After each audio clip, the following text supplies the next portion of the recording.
Frères et sœurs, chers amis, bonjour. J'espère que vous allez bien. Nous poursuivons notre enquête sur la mort et la résurrection du Christ. Nous avons déjà vu les différents lieux, aussi la chronologie des objets qui sont intervenus. Nous allons maintenant appeler les témoins à la barre. Alors, je n'ai pas pu les faire venir, donc nous le verrons à travers des textes, à travers des représentations, des tableaux, des icônes. Donc, nous allons d'abord commencer par les premières, les saintes femmes, on les appelle. Elles étaient là au pied de la croix, ensuite à la sépulture de Jésus, et enfin elles sont témoins du Christ ressuscité. Mais si vous voulez bien, eh bien, prenons directement le texte, notamment chez Saint Marc, et puis aussi un passage chez Saint Jean. Nous allons donc suivre cette enquête à travers d'abord un texte de Saint Marc, et puis ensuite un passage particulier à Saint Jean. Dans ce passage, je vous ai souligné en rouge ce que l'on retrouve dans tous les évangiles, dans les 4 évangiles. D'abord la présence des femmes, on vient d'en parler, Marie-Madeleine, Marie mère de Jacques, Marie Jacobée et Marie Salomé. Donc Marie Jacobée et Marie Salomé sont les saintes Maries de la Mer, que l'on vénère aux saintes Maries de la Mer. Elles sont là, donc elles étaient là au pied de la croix. Ensuite, elles ont vu comment on mettait Jésus au tombeau. Et le sabbat terminé, c'est-à-dire le dimanche matin, elles arrivent au tombeau après avoir acheté des parfums pour embaumer le corps de Jésus, puisqu'elles n'ont pas eu le temps de le faire au moment de sa mise au tombeau précipitée. De grand matin, le premier jour de la semaine, donc le dimanche, elles se rendent au tombeau dès le lever du soleil. Mais elles se disaient entre elles, qui nous roulera la pierre pour dégager l'entrée du tombeau? Elles pensaient certainement demander l'aide des soldats qui étaient en poste. Or, levant les yeux, elles s'aperçoivent qu'on a roulé la pierre. C'est ce qu'on retrouve dans chaque récit des évangiles. La pierre a déjà été roulée, enlevée. Cette pierre donc qui fermait l'entrée du tombeau. En entrant dans le tombeau, le texte nous dit, elles virent assis à droite un jeune homme vêtu de blanc. Quelquefois, ils sont deux, toujours l'apparition de ces anges. Vous le savez, ce sont les intermédiaires entre Dieu et les hommes. Ils ont été là au moment de l'Annonciation, au tout début. Là aussi, des fois, dans la vie de Jésus, notamment durant sa tentation au désert pour le servir. Et puis, ils sont là à nouveau. Les anges, ce sont ceux qui sont les annonceurs. On a ça dans l'Évangile, la bonne nouvelle, donc ceux qui apportent une nouvelle. Là, ici, cette nouvelle, on va l'entendre. Ne soyez pas effrayés. Vous cherchez Jésus de Nazareth, le crucifié. Il est ressuscité, il n'est pas ici. Voici l'endroit où on l'avait déposé. Chaque fois, on trouvera bien l'important donné d'abord au fait de ne pas s'effrayer, de ne pas avoir peur, et puis du lien entre Jésus de Nazareth, c'est celui qui est le crucifié, qui est en même temps le ressuscité. Et maintenant, rajoutent les anges, allez dire à ses disciples et à Pierre, il vous précède en Galilée, là vous le verrez comme il vous l'a dit. Ses disciples et Pierre, on voit bien que Pierre a un rôle particulier, cela fait allusion aussi aux différentes manifestations de Jésus ressuscité aux autres apôtres. Elles sortirent et s'enfuirent du tombeau parce qu'elles étaient toutes tremblantes et hors d'elles-mêmes. On peut imaginer leur émotion, leur surprise. Mais le texte finit, elles ne dirent rien à personne car elles avaient peur. On peut trouver assez surprenant cette première finale. En effet, il y aura une deuxième finale dans l'évangile selon saint Luc.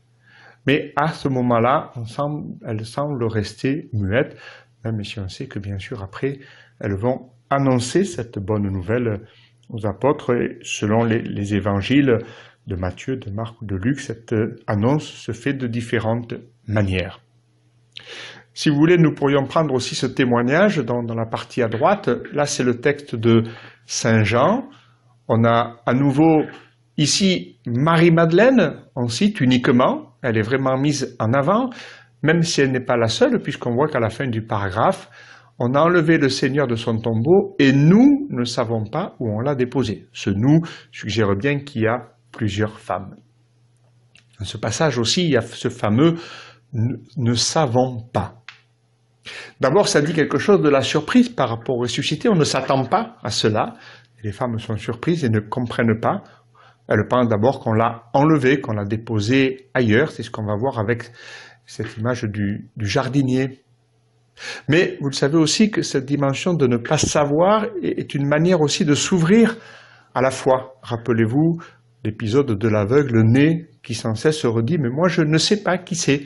Et c'est ce qui va permettre finalement qu'il s'ouvre à la découverte de Jésus-Christ. J'ai mis quelques petits points de suspension avant Marie-Madeleine parce que là, il y a le récit normalement de l'apparition à Pierre et à l'autre disciple qui sont venus, mais nous le verrons une autre fois. Je finis avec donc Marie-Madeleine. Elle se tenait près du tombeau, au dehors, tout en pleurs, donc après la venue de Pierre et de l'autre disciple. Et en pleurant, elle se pencha vers le tombeau. Repérez peut-être, je voulais souligner en bleu, les attitudes de Marie-Madeleine. Elle se penche vers le tombeau. Puis un peu plus loin, on nous dit, ayant dit cela, elle se retourna et elle aperçoit Jésus qui se tenait là. Mais elle ne savait pas que c'était Jésus.